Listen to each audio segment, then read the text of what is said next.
ka fice ka bar yaƙi da ƙasar Iran kafin wani mummunan al'amari ya faru ga sojojin Amurka da ƙasar Amurka, in ji tsohon shugaba na hukumar kula da yaƙi da ta'addanci na ƙasar Amurka, wato Jonathan Kent ko Joe Kent. Joe Kent ya saba fitowa yana sukan shugaba Trump na Amurka akan yaƙi da ƙasar Iran, wanda sanadiyan ma yaƙin da ƙasar Iran, Joe Kent ya murabus ya bar kujeran shi na shugaba da yaƙi da ta'addanci na ƙasar Amurka. Joe Kent ya fito ya ƙara kira ga shugaba Trump cewa duk fa wani ƙarya da wasu surutai da yake yi akan yaƙi da ƙasar Iran, akan makamin nukiliya, akan makamai masu linzami, akan duk wani tsari, ya ce ƙarya ce, IPAC ce, wata hukuma da ke tallafa ma masu kama wuri zauna da faɗaɗa manufofi na Isra'ila a duniya. Joe Kent ya ce Prime Minister Isra'ila Benjamin Netanyahu shine ya afka ƙasar Amurka a cikin yaƙi babu ji babu gani.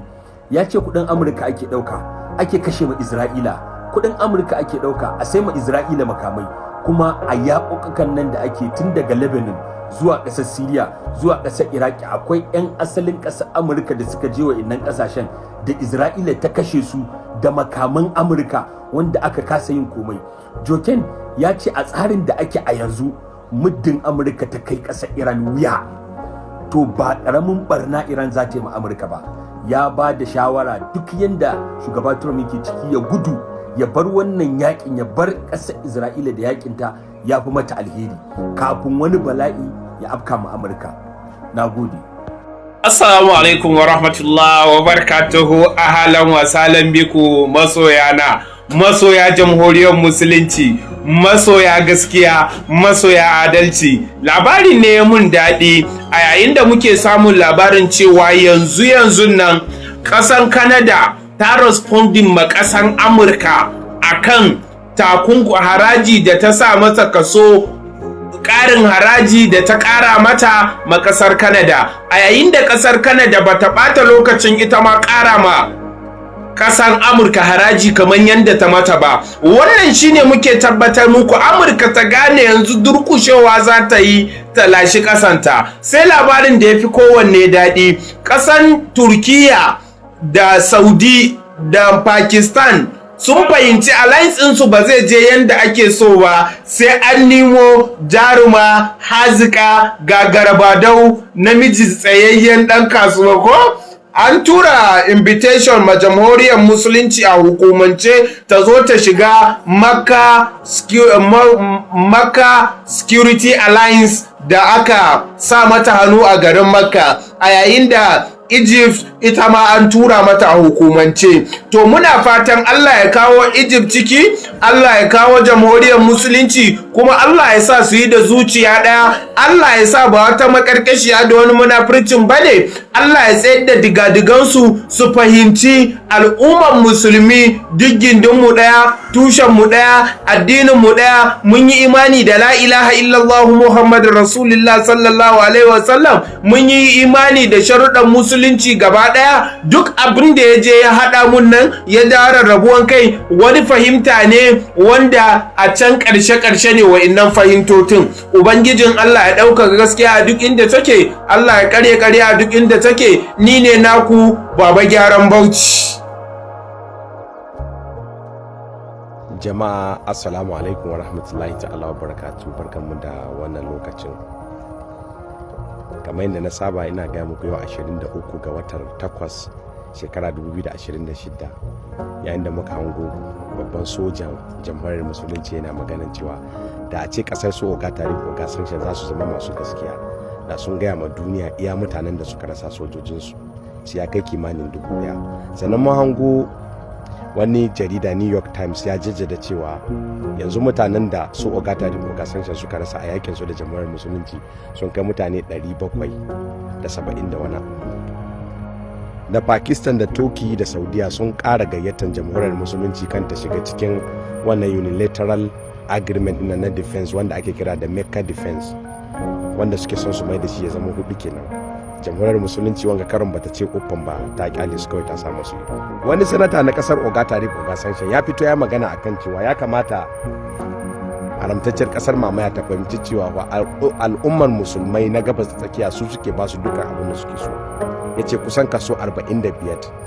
Saboda haka su sani wallahi suna bukatan su, idan babu su wallahi su ba bakin komi suke ba, wanda haka yake nuni da yana ja masu kunni. Maganar fa gwabzawa tsakanin Toki da haramtacciyar kasar mamaya fa yana ƙara haɓakawa, domin an ci gaba da ganin Toki tana ta shigowa da kayayyakin yakin ta zuwa Siriya, iyakan Siriya da haramtacciyar kasar mamaya, wanda yake hakan yake nuna cewa wani babban abu zai faru. Ka rubuta mini a ƙasa ya kake gani.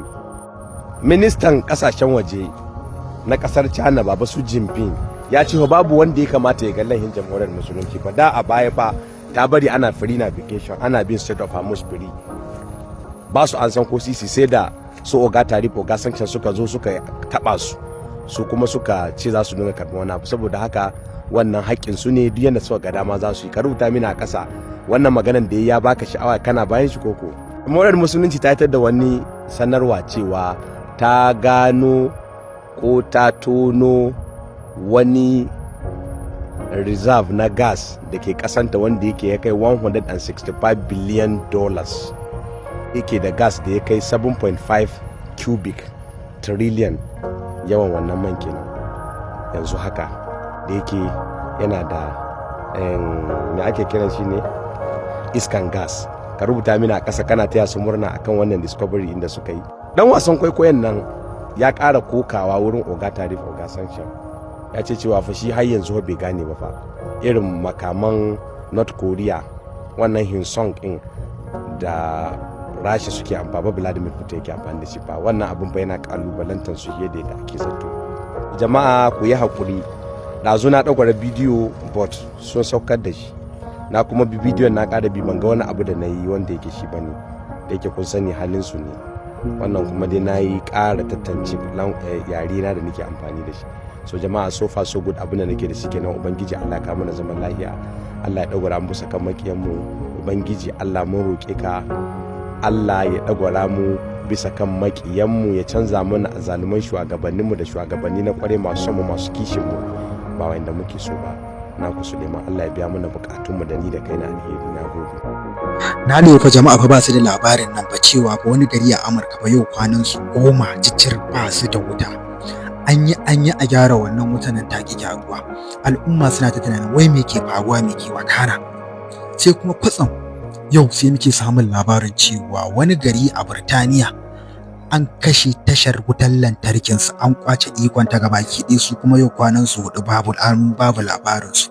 Wannan shi rahoton na Amurka, kwana 10 aka kira hoto Hausa ta kwace, aka kira hoton. Yau kwana 10 aka ki kawo labarin gabaki daya na abin da ke wakana a Amurka, saboda suna jin kunya, ba za su iya cewa jamhuriyar musulunci ce ta yi ba. Amma ita kuma kasar Burtaniya bincike ta gano cewa wannan wutan nan da aka kwace musu ikon ta, makamashin wutan su na power plant din su, yau kwana 4 babu wuta a Burtaniya. Ba kowa bane ba illa wa'ansu 'yan fashin intanet daga cikin jamhuriyar musulunci.